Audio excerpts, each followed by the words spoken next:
podcast, and today we're going to be talking, I guess, a mix of politics and current events. And I'm Danielle Duran, and I am joined by my co-hosts Alan Morales. I'm Vanessa Mora. Maria de Andar. And today we have a special guest. I'll let him introduce himself. I'm Dr. Robert Velez. I'm a member of the faculty in the political science department. Very, very good. So today, Thank you. so today, I guess we're gonna just kind of like start. Discuss. Yeah, we're just gonna have a discussion today, and I know Alan was the one who invited our special guest today. Yep. So I guess you could start us off, Alan, with whatever you want to ask. Putting the pressure on me. I'd like to know, how does a student, like a college student, get involved in the, elections and like the state elections that are coming up? Mm-hmm.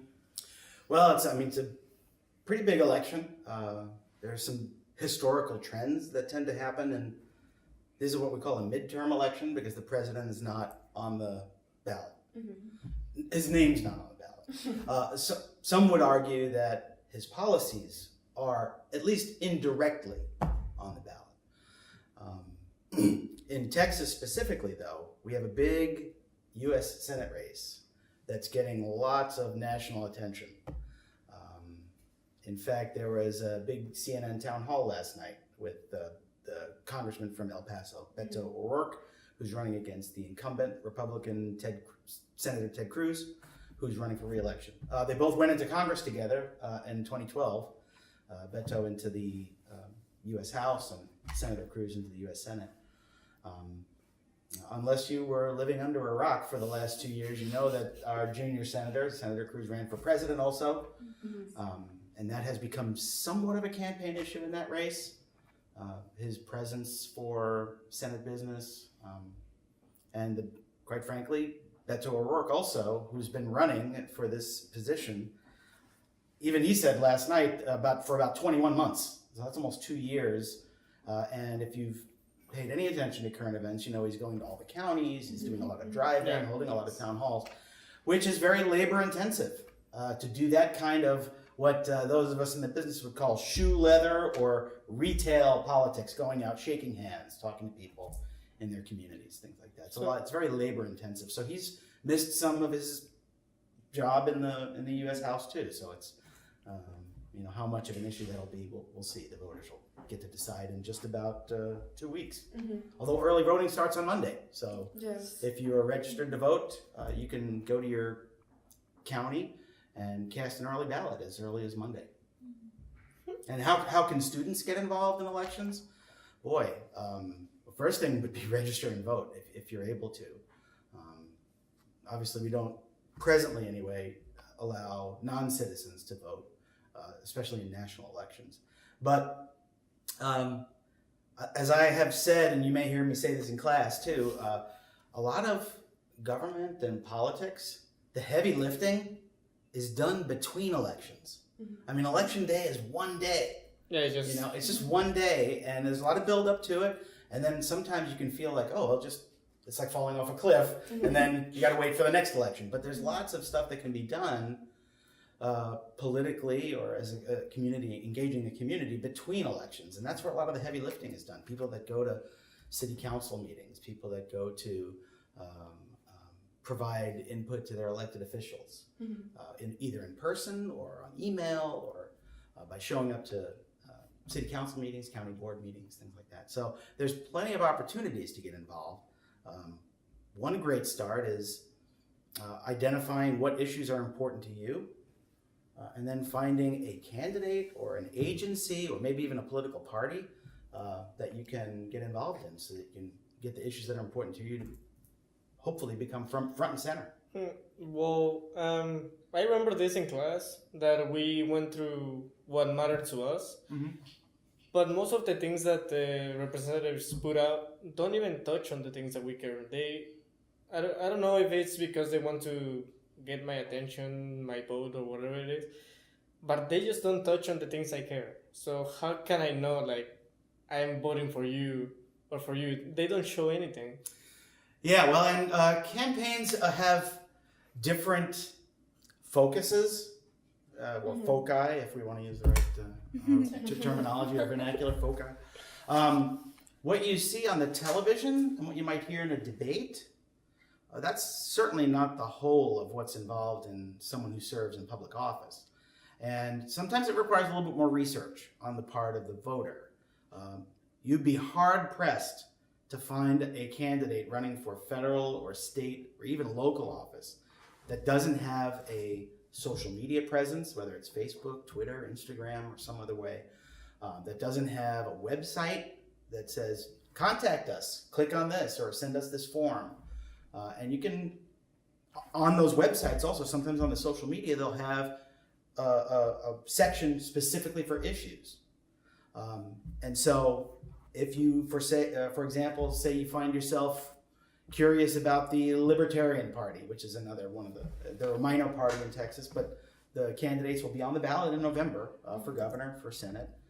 You could go to their website, look at the issues. If you say, I'm curious about the Libertarian Party, but it doesn't appear that your campaign addresses this issue. Maybe it's education, maybe it's transportation, infrastructure, whatever.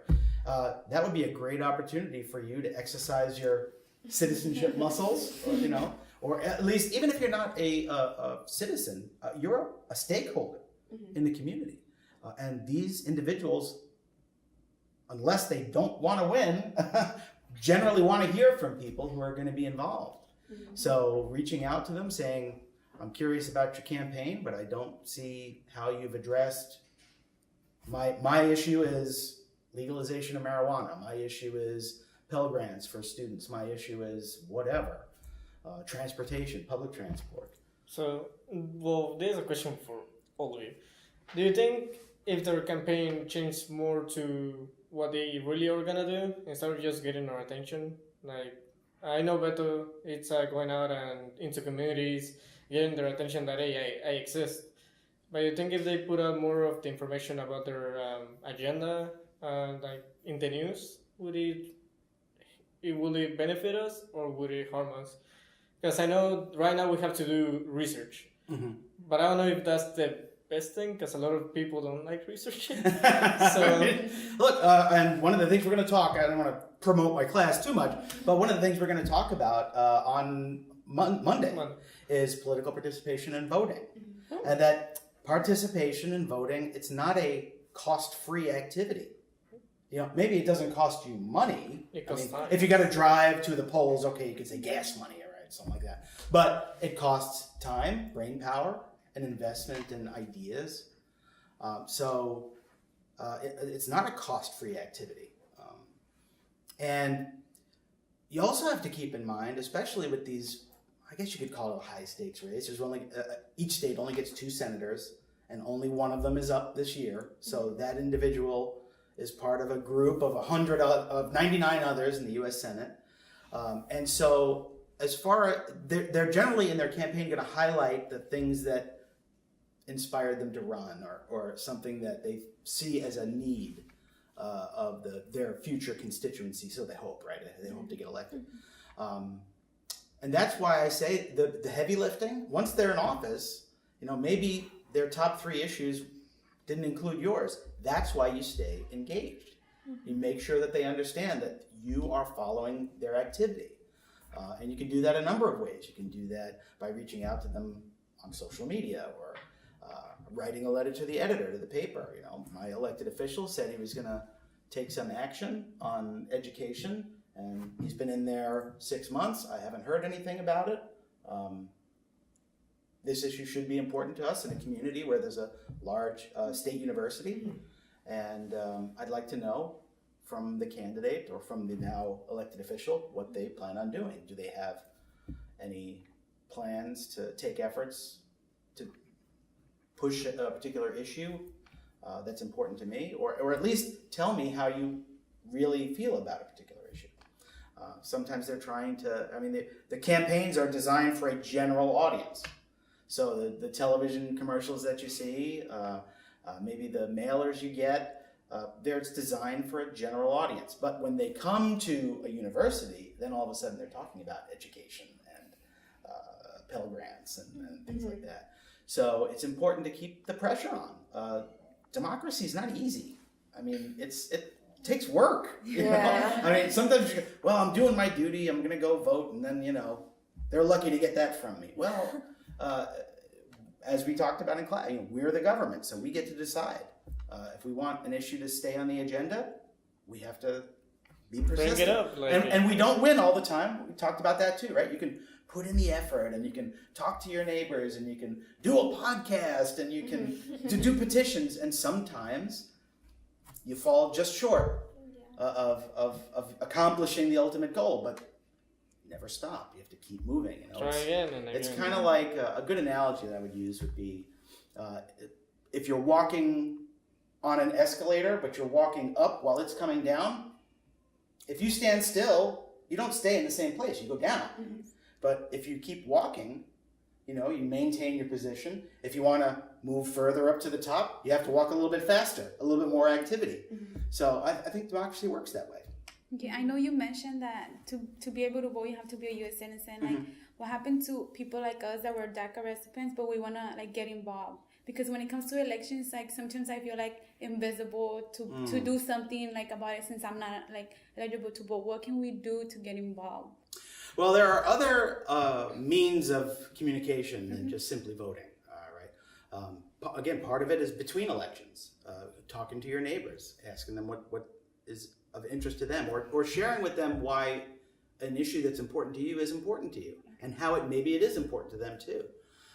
There is nothing preventing someone who happens to not be a full-fledged American citizen from reaching out to their elected officials. They serve the community. They don't just serve people who happen to be United States citizens.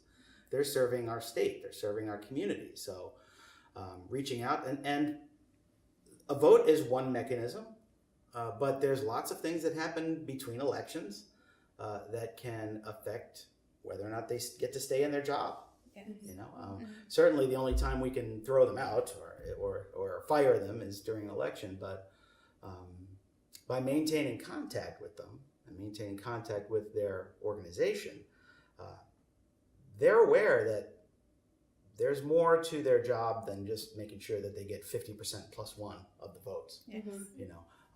That they are a public servant, that they work for us, we don't work for them. And I think we need to remind them of that often, and tell them, don't forget, don't expect it for me to treat you like a rock star. Sometimes they expect that, right? Yes, well, I pay your salary. They love that, right? They love that. I pay your salary, which you do. Whether you're a citizen or not, you're paying their salary. If you buy things, you're paying their salary. So you have every right.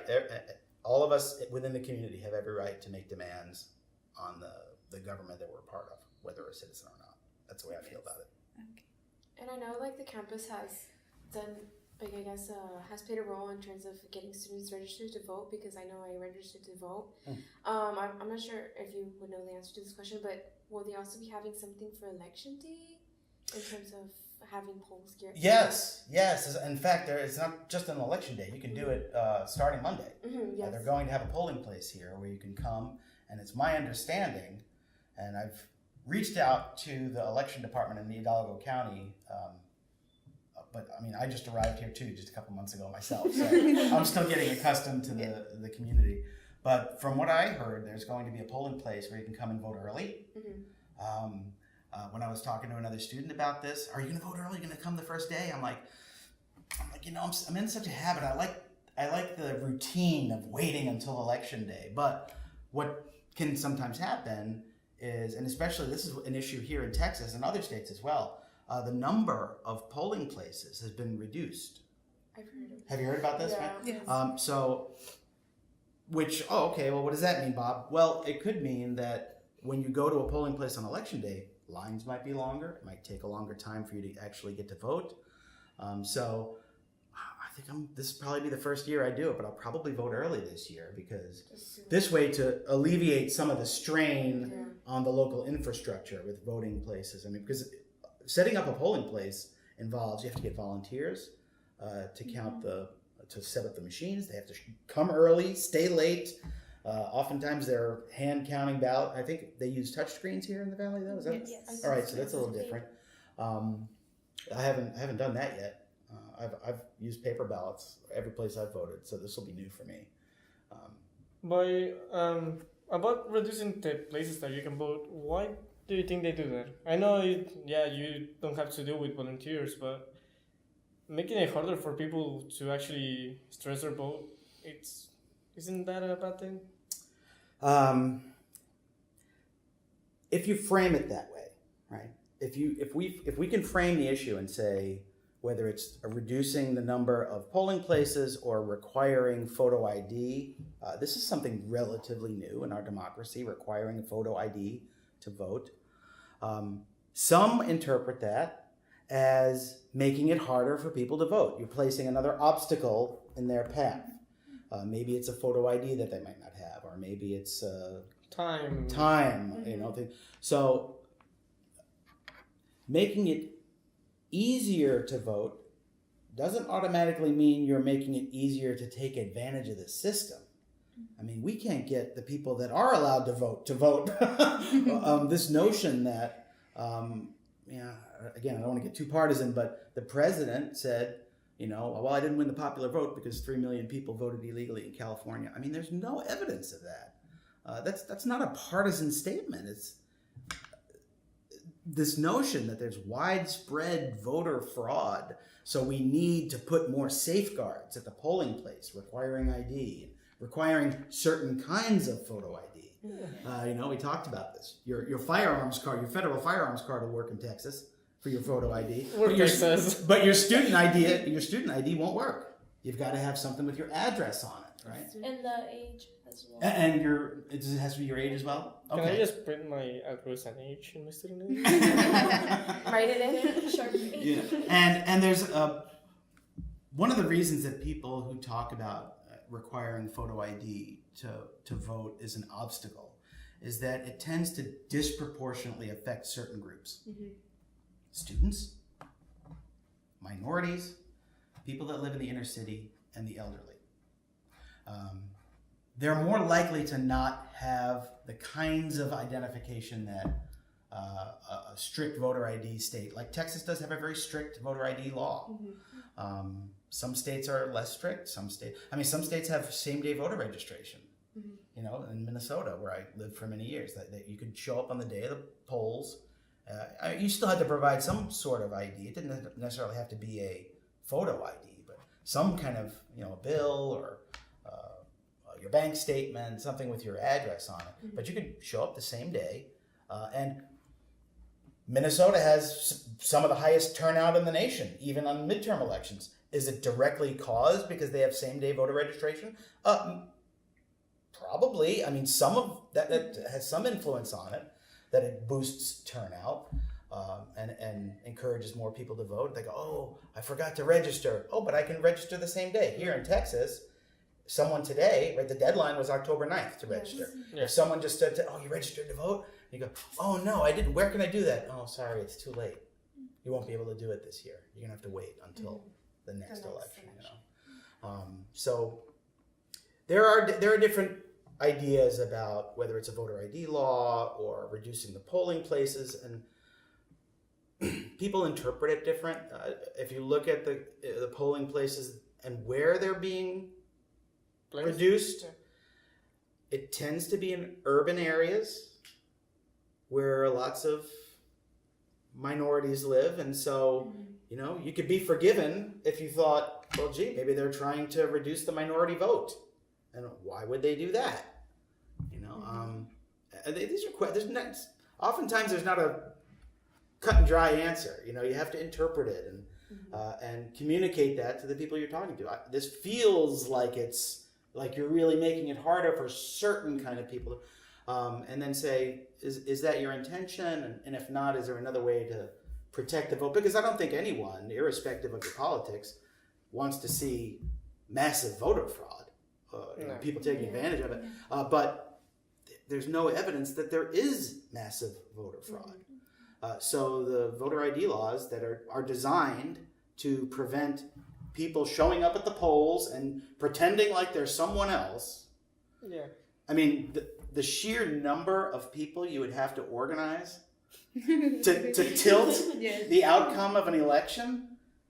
I mean, you're talking about heavy lifting. That would be a heavy lift to get 3 million people to purposely commit a felony. This is not, getting a ticket. This is a federal crime to present yourself as someone who you are not during a federal election. I mean, that's a federal crime. That's a felony. So people willing to take that risk, organize millions of people to do it, so many so that you're tipping a national election. I mean, it just...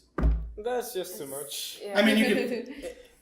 You can do it, but It's possible. I mean, highly unlikely. The probability of being able to do that and keeping it quiet. I mean, have you seen how you can't keep your things you do in your house quiet because you whether you got the volume up or you forgot to turn the curtains down. I mean, to keep something like that quiet and secret. It doesn't say. It doesn't. Don't stay quiet down. It has little merit. The idea that you can do something like that would require. I mean, and I'm pretty sure it would have came up by now, like if they have like any evidence. there has to be one person that messes up. Well, I mean, there have been cases. It's not that there's been no cases of voter 3 fraud. million. Yeah, but 3 million. But 3 million? I mean, Have you seen people being that organized? oh man, Come on. Yeah, and people are busy. You know what kind of time it takes to organize 3 million that's- people to do anything? I could be writing papers with it. So, I think that's. I don't think anyone is interested in making challenging the integrity of our vote, but our history as a country has been about expanding, getting more people to vote. This is something that Democratic theorists have said. Boy, it really would be better if more people voted, and the notion that we can't even get the people that can vote legally to vote. The idea that people would vote illegally and face a felony. I mean, what's their benefit? No. Well, they're getting checks from some secret society. The same guy that finances those protests. I mean, really, it strains credulity, shall we say? This is a university, after all. Use the big words. I had a question. Yeah. Since I know a lot of first year students are anybody can listen to this podcast, but in terms of, I guess this might be a new experience for some people, what exactly do we need for election day or when we show up to the booths or to the polls? What do we need to bring? So that way some people won't go and just be like, oh, I forgot this, there's no point in voting now. In Texas, you need a photo ID. Photo ID, okay. In fact, that's really all you need to bring with you. They'll have ballots, or if it's touchscreen, you don't even need a pen and paper anymore. So you just need your photo ID. Now, the Secretary of State, when you register, they send you a little yellow card that says you're registered and you're good to go. Bring this card with you, but you don't even have to bring that card. You just need your ID. Just our ID for Texas? Because I know, I don't know, maybe I was misinformed, but they said that you might need the voter registration card or... Yeah. I mean, if you have it, it's good to bring it. Just in case. Especially if you're voting early. Because if you're voting early in a place that's not normally your polling place, you want to at least have some. In the case of what to bring, more is it's always better to have too much than not enough. Because, if voting's already, there's costs involved. So if they say, well, go home and get 3 more things, that could be enough to send someone and go, you know what? Never mind. I'll just, I'm only 1 vote anyway. So, I'll just go back home and watch the news. Or The Bachelor. Oh man, I just revealed that. Can you edit that out? Watch The Bachelor. It's a guilty pleasure. A lot of people watch The Bachelor. Do you? I mean, I'm a student. Let's do a podcast on The Bachelor. The Bachelorette. Oh my God. But in terms of to the polls, so for sure photo ID, one that has, I think we mentioned the address. Your address, yeah, at least. The date of And your age. So just for students who are listening right now, even if you're not a first year student, just whoever's listening who's planning on voting, make sure you have that. Don't mess it up. And also, make sure you go out and vote, please. So if you guys are complaining you didn't vote, well, now That's you your fault. complain and now know that at least you tried. Have you seen the commercial where the guy's head shrinks? And then you go, he's complaining about something. Oh, I know you guys, you don't watch TV anymore. Your generation. Anyway, there's this public service message. Two people talking in the break room, over coffee, and this one guy says, "Oh, I'm mad about this and I'm mad about that," and so on and so forth. And this other person, is listening intently and says, "Well, I mean, have you registered to vote? Are you going to do?" "No, I haven't registered." And as soon as he says that, his head starts to shrink and his voice changes and gets real squeaky. And then he's like, "Oh, well, I've got a voice, but no one can hear me now," because, he hasn't registered to vote. Yeah, if you don't exercise or use your vote in a way, you're not gonna get anything done in a way. It's kind of like, in my class I say, attendance is a minimal expectation that you'll come to class, right? So voting, you could say, is kind of a minimal expectation. That you show up at least. At least show up. At least, and keep in mind, by the way, when you face this screen or you get your paper ballot, there are going to be offices on there that you didn't even know were going to be on there. You have no idea who the candidates are. You have no idea what the office does. I mean, did you know that in Texas we still have a statewide railroad commissioner? Huh? I think. We still what? Yeah. I mean, I if you've did not know taken that. if you've taken Paul's 2306, which is the Texas government, they'll tell you about all the. We have an agriculture commissioner, we have a land commissioner, but we still have a railroad commissioner. And you go, oh, that's kind of. Well, what do I want in a railroad commissioner? I mean, how often have you thought about that? What do I really want? If I'm thinking about what's the best person to be the railroad commissioner, is it just someone with a name or letters after their name or a master's degree or a college? I don't know what they. So don't be intimidated by the ballot and say, "Oh my God, this is so confusing." There's judges on here. There's school board members. There's city council people. I don't know. I don't know all these. You can leave some things blank. You don't have to vote for everything. And if you want to focus and concentrate on the big races, the governor's up for re-election. The lieutenant governor, all the statewide executive offices are up for re-election this year. If I had to, especially since we're only 2 weeks out and time is limited and students have enough to do, if you're going to focus on one or two of those races, that would be great, it's not too late to reach out to candidates directly. Maybe you won't get a response, but someone's probably reading your feedback at some point. It doesn't go into the trash can. I'd hope it doesn't go into the trash can, If they want to be in public office, one of the reasons they want to be in public office is usually they want to serve and they want to know what the people that are electing to the office, what they want them to do. So. And I know what everybody's talking about at the moment is the Bethel versus Cruz. It's getting a lot of attention. Yeah. Do you happen to be able to summarize, I guess, the two views? Because I know I have many friends of my own who are kind of split between the two parties, or still don't really know who's about what. So would you mind giving us at least some ideas on what both these people are campaigning about for people who also Sure. We could talk in broad strokes. Senator Cruz, who's the incumbent, which just means he's the one who's there and he's running for re-election. He's a Republican, same party as the president. They tend to prefer fewer governmental regulations on business, on industry. They tend to prefer a smaller government. They tend to prefer lower taxes. Senator Cruz and the president tend to agree that we need a 30-foot, 2,000-mile wall across the southern border. That's still a thing. I mean, it is. And in the debates that came up, Senator Cruz still says, a wall is part of enforcing our immigration laws.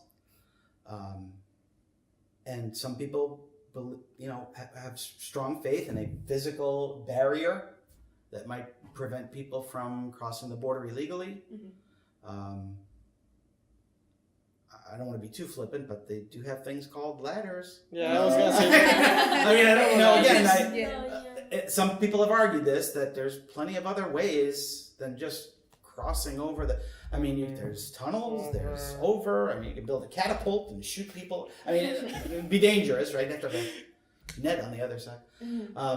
But there are also people who, the coyotes, that take money from people. If people want to come, they find a way. And one of the things I think it's important to mention is that oftentimes it's American business that are advertising in papers south of the border saying, we need workers, if you want opportunity, come across. We'll work out all the legal stuff later. Don't worry about that. Just come on across. When it comes to the border, Congressman O'Rourke was asked last night, do you believe, we hear on television commercials, we hear in the rhetoric that Democrats want open borders. Everyone can come across, no enforcement. We want to abolish immigrations and customs enforcement. I mean, this is some of the rhetoric that's out there. Right? And he said very explicitly, he gave a little bit longer answer, but he started off with, I am not for open borders. I am not for no laws that require people to go follow a process in order to come into the country. But it's a complicated issue. When you talk about the border, especially in this region, which is a big issue, of course, we're not just talking about illegal immigration of people coming across for one reason or another. Some people are coming across to be reunited with their families. Some people are coming across to go to school. Some people are coming across to get those jobs that are being advertised south of the border. Some people are coming across or coming to the border seeking asylum, trying to escape circumstances of war and poverty and violence and drug cartel activity and lots of other. So there's different groups. It's hard, and it's complicated, right? I mean, we could do it in a 30-minute podcast. We could talk about immigration the whole time. But how much time does the average voter have to invest, to discern? So they tend to look for shortcuts. Right? What we would call because we like big words in the academy, we call those heuristics, a shortcut. So they'll go, well, Republicans sound better to me, so whoever the Republican is, I don't even have to do the investigation. I'm just going to check the Republican box. Or the Democrat sounds better to me, so that's my shortcut, that's my heuristic. I'm going to just all the Democrats, and I'm going to pick those. Well, I know that voting is either Monday or in 2 weeks. But do you think the caravan that is moving from Honduras? Oh, Honduras. Yeah, I was like, wait, that's not the name of the country. Do you think that is going to have an impact on what the people are going to vote on? It's possible. It's possible. It's already being used as rhetoric. I know the president was talking about it at a rally in Montana, I believe it was, saying that this is an organized effort to challenge American sovereignty at the border, and it's being financed by. There's lots of conspiracy. Look, let's be honest, right? It's who's paying for all these people to come? Oh my, someone with dark intentions. Really? Is that what the goal is? And if you think, when you hear there's 1,000 person caravan come, or 10,000 person caravan coming to the border, which sounds like a lot, right? But you go, well, don't we have 327 million people in the United States? Yeah. The notion that another 10,000 is going to tip our resources, and it's a complicated issue. It's very emotional. It's controversial, right? I'm not suggesting that it's not a concern. Of course it is. Resources are finite.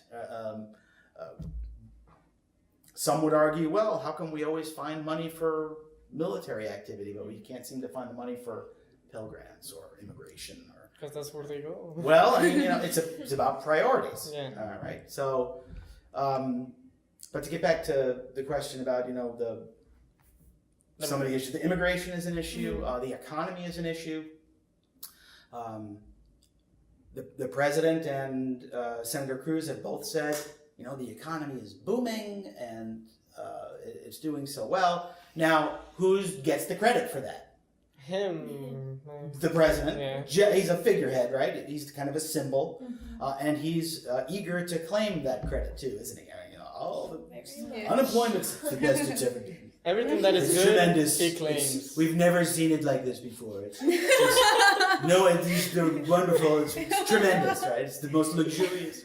Right?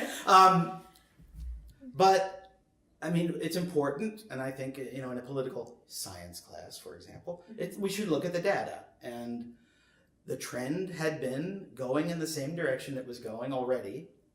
Despite some of the rhetoric in the 2016 campaign, we never win anymore. This was what the president said. We never win. Everyone's laughing at us. We never win anything anymore. But unemployment was already going down. We had a massive recession in 2008, 2009, the worst since the Great Depression, according to most economists. So recovery from that, which we did recover.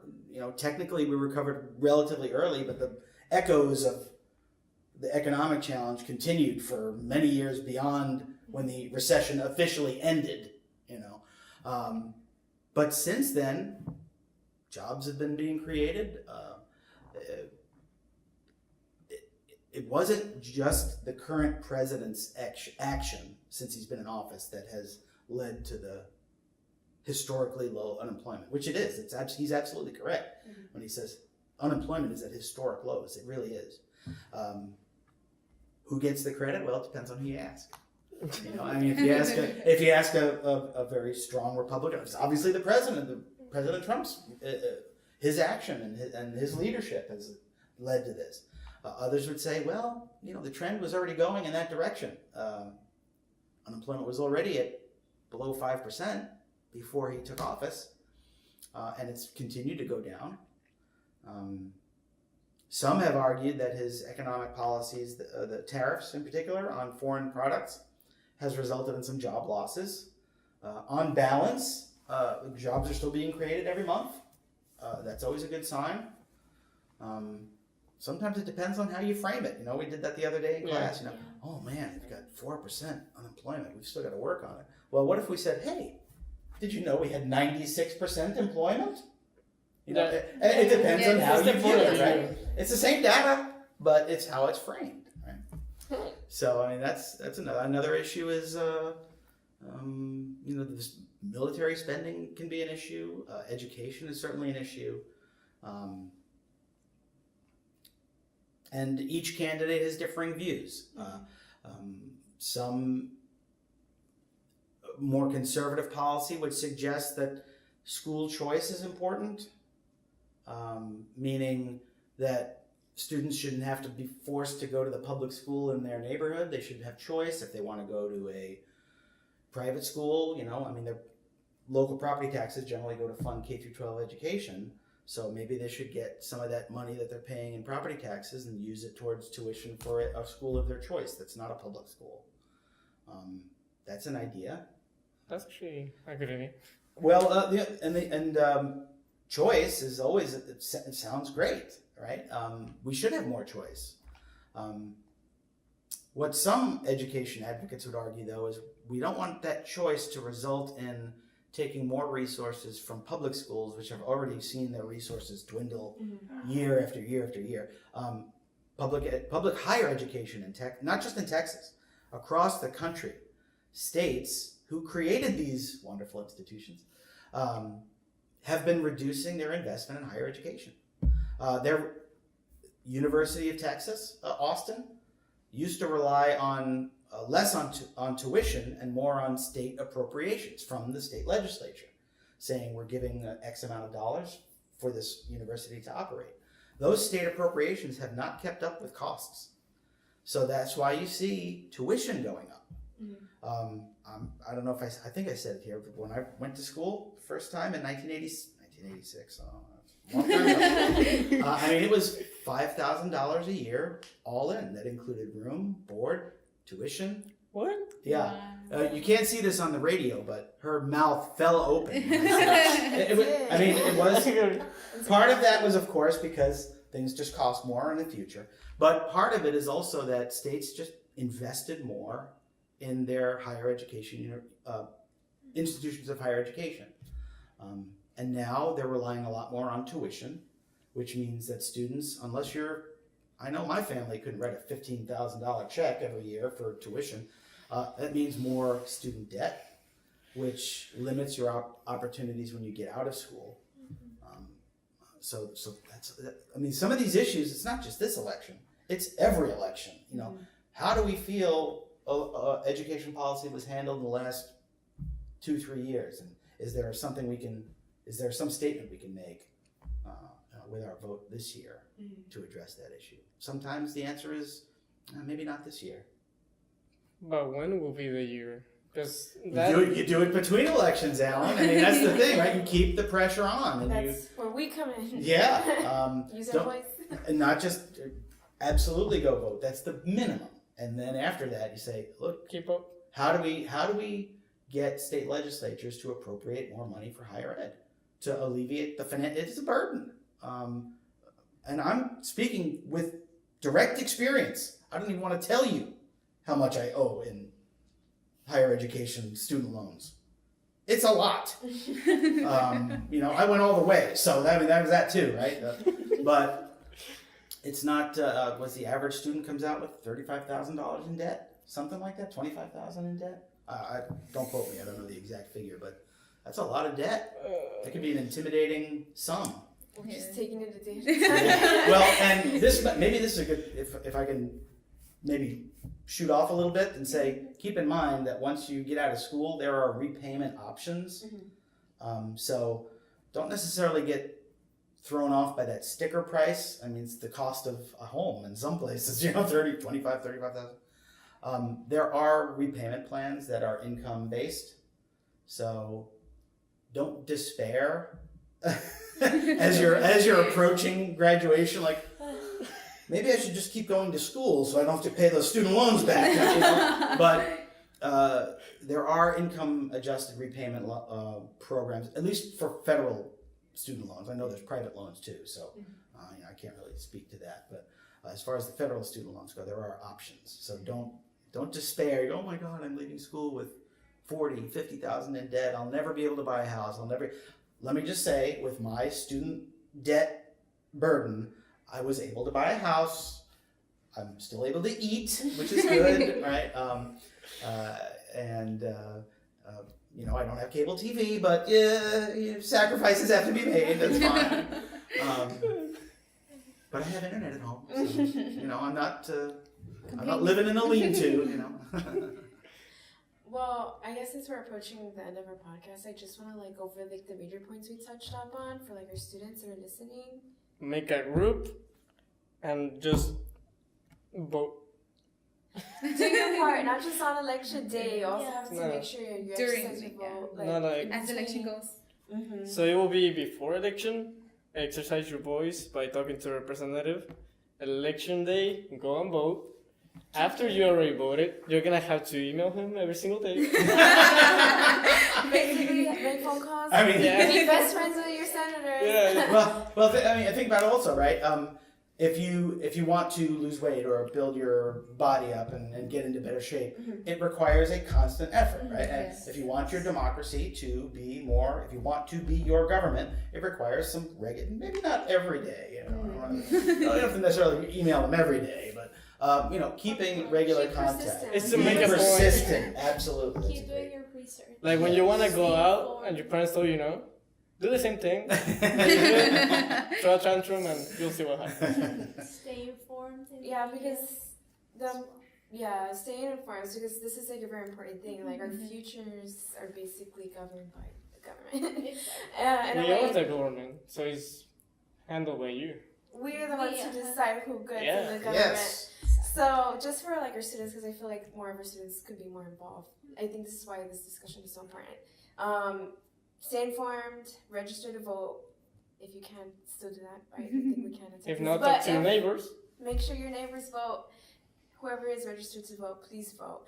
And I know we've discussed a lot of politics today, but I feel like that's good for us since a lot of people don't know about these issues, but I'm glad we were able to touch up on that. Well, think about this also. I mean, if there's ever a place that we should be talking politics, it's in the university. You know, maybe you don't want to talk with grumpy Uncle Ralph at Thanksgiving dinner about politics, but in the university, you know, this is the institution of higher learning. You know? We should be talking about it. And it is controversial. I don't make any bones about it. It can make people uncomfortable, but how else do we grow? You know, how else do we learn? I mean, it's just like working out, right? And obviously I'm not huge on working out. You can't see that, thankfully, but you work out your brain. Oh yes, so I've got plenty of muscle up there. Yeah. Well, this basically just summed up everything we wanted our listeners to know. Thank you so much for joining us. Oh, it was my pleasure. I appreciate the invitation. I wish we had more time, but you know, we'd probably go on all. I mean, we can have go on for a long time. But politics is something that us ourselves, we have to do our own part. Like, we could have a whole discussion about it now, but in the end, it comes down to us. What are we going to do about it? So it's a very individual type of deal. It can be a group thing, like how we just displayed right now, but in the end, it depends on us. Like, what do we do about it? So thank you for joining us here today, and if there aren't any more final points. Do you know better? Well, thank you guys for listening. This concludes our podcast. Thank you, everybody. Thank you.